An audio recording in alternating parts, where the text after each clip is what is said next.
नहीं, सबसे पहली बात की पैनल पे बैठे हुए सभी लोगों को मैं जोहार करता हूँ, झारखंडी जोहार करता हूँ, आपके दर्शकों को भी जोहार। और आपने ठीक कहा कि दोनों गठबंधन एनडीए और इंडिया अलायंस की तरफ से उम्मीदवारों का ऐलान हो गया, बट जेएलकेएम और 24 घंटे का समय लेगी।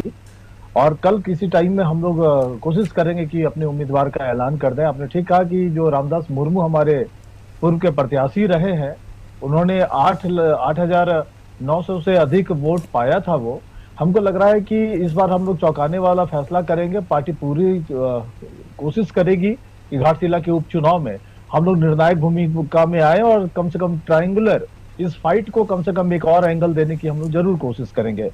कृष्णकांत जी, आपने मूल सवाल पूछा पार्टी के तरफ से, मैंने आपको मूल सवाल का जवाब दे दिया कि yet we have not decided any candidate so far as the Ghatshila by election is concern. लेकिन दो तीन सवाल है हमारे पास जो कि मैं पूछना चाह रहा हूं आपके माध्यम से।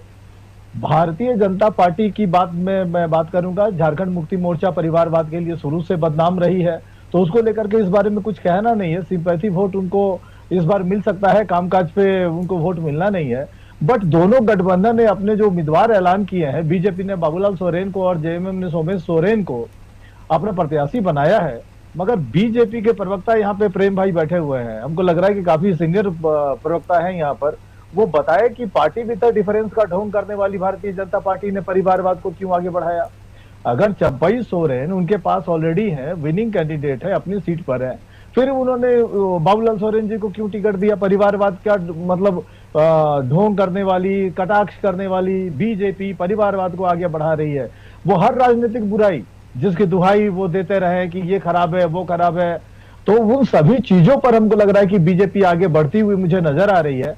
और मैं मानता हूं कि जो उनके सबसे बड़े जो नेता है, देश के प्रधानमंत्री है, माननीय प्रधानमंत्री, वो थर्ड टर्म के प्राइम मिनिस्टर है, बट हमको लग रहा है कि वो जाते जाते भारतीय जनता पार्टी को उसी राजनीति पर छोड़कर चले जाएंगे जहां से 2014 में उन्होंने डिफरेंट पॉलिटिक्स की, डिफरेंट पार्टी की उन्होंने देश के साथ कमिटमेंट किया था। तो राजनीति जो है वो जिस जनता समीकरण मांगती है और जरूरत के हिसाब से ये लोग काम कर रहे हैं।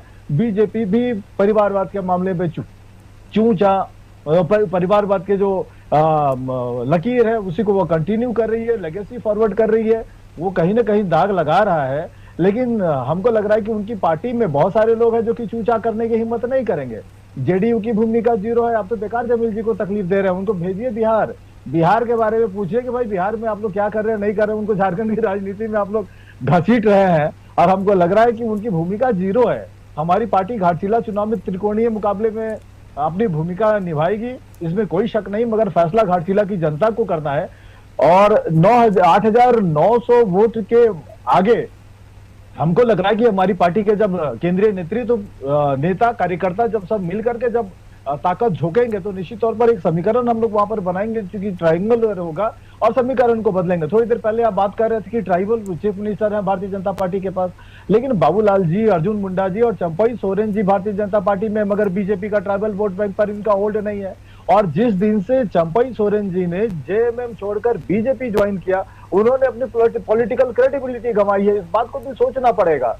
सुदेश महतो, खीरू महतो जी का नाम हो रहा है, विद्युत वर्धन महतो जी का नाम हो रहा है। रेल टेका को जिस ढंग से इन लोगों ने सामाजिक आंदोलन को हाईजैक करके पॉलिटिकल रूप दे दिया, आजसू कमजोर हुई है, सुदेश महतो कमजोर हुए हैं। तो इस बात को भी भारतीय जनता पार्टी को ध्यान रखना पड़ेगा।